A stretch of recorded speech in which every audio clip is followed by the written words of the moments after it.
about this book right here and the lesson that I just taught, but I didn't hit, if Karen was in charge, I'm sure she would have done it, but I didn't hit the record button. So we're going to do this again. So we were just talking about the lesson, and so today I was basically like pre-teaching the chapter 6, A Problematic Secret, and they haven't read this yet, so it was kind of like previewing it. And I was hoping that I'd be able, just to get it on video and model it, I was hoping that I'd be able to do like a reading activity in the book, and we actually handed out the books, and the kids were like just handing the books. Well, they didn't even hand them back, they just left because I ran out of time. But I was going to have them read in the book, but I didn't have time.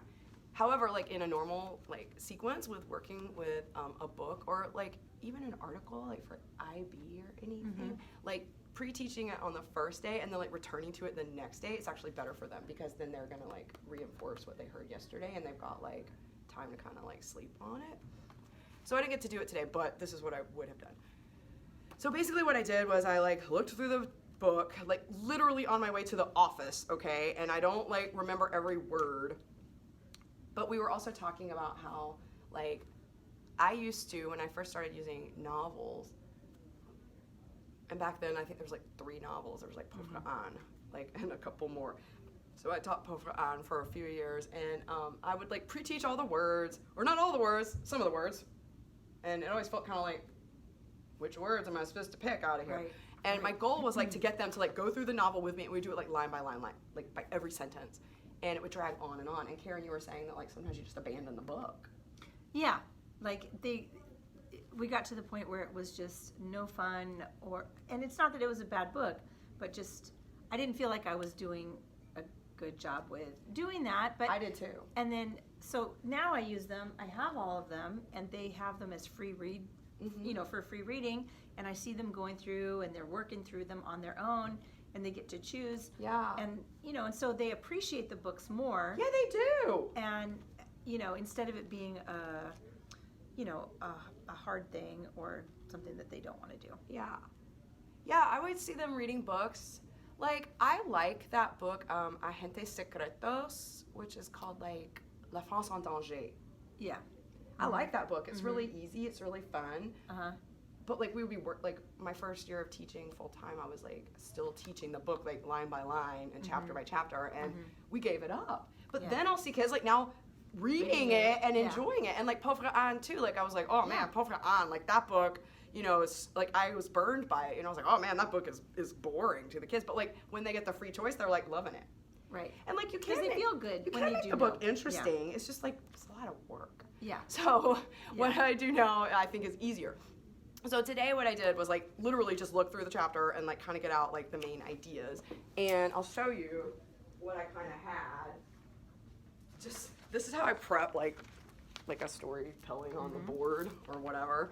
I just like went through it and just like kind of quickly, this took me like 4 minutes before class.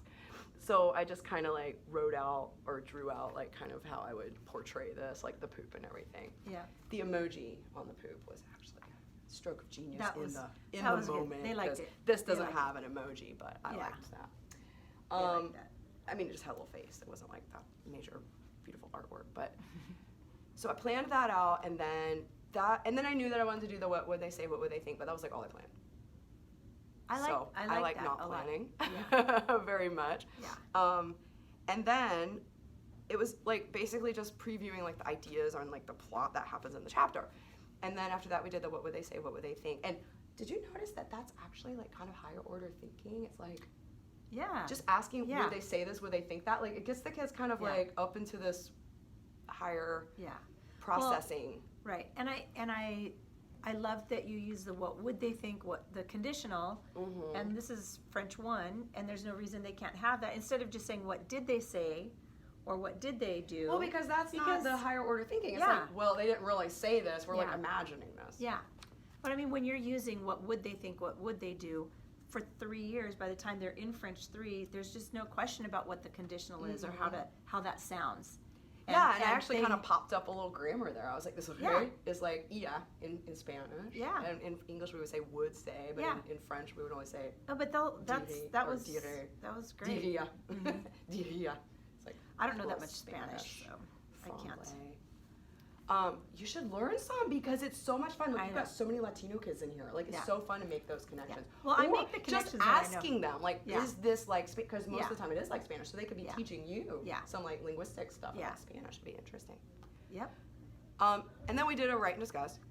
But then I was going to have them just look through this chapter with a partner, and like they would each have their own book because Karen has class set, and find like words and phrases and sentences that they understand and kind of teach them to each other. So it's almost like volleyball reading, but not quite like volleyball reading because they're not ready to like read every single word in here. But Karen was saying that like the reason that she's reading this book with them is to give them confidence because like if they can read this book, then they know that they can tackle other books. When On it their comes own, time for when we free do choice. free choice reading. Yeah, books. next semester. Yeah.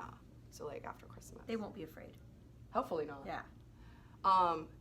And so that's what I was going to do today because I just wanted to model it. But like in a normal class, like it would actually be the way it was. Like we just didn't get to do the quiz.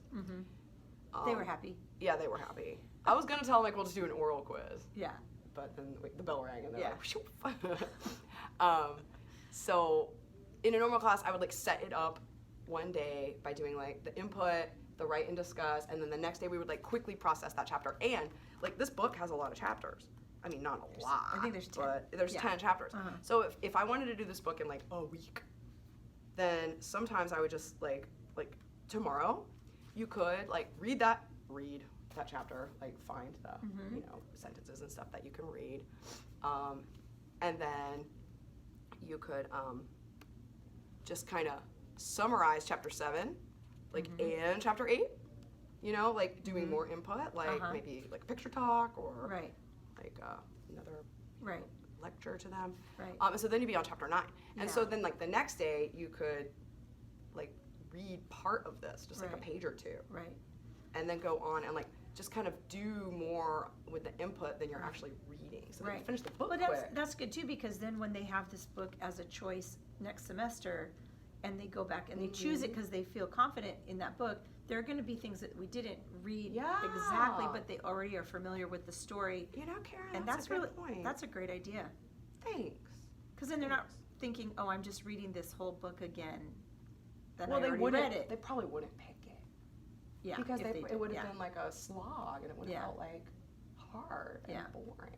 Yeah. So they probably wouldn't even be motivated to read it again because they'd be like, "Man, we Yeah. sure did that book to death." Yeah, but I mean, I still have kids in let's just say, almost all my levels that will pick up that book. Oh yeah, I think And I don't they know if should. they're yeah. I mean, I think they should. Like honestly, I'll be reading these Yeah. little readers, and I'm like, Yeah. oh, that's an interesting way to put that. Yeah.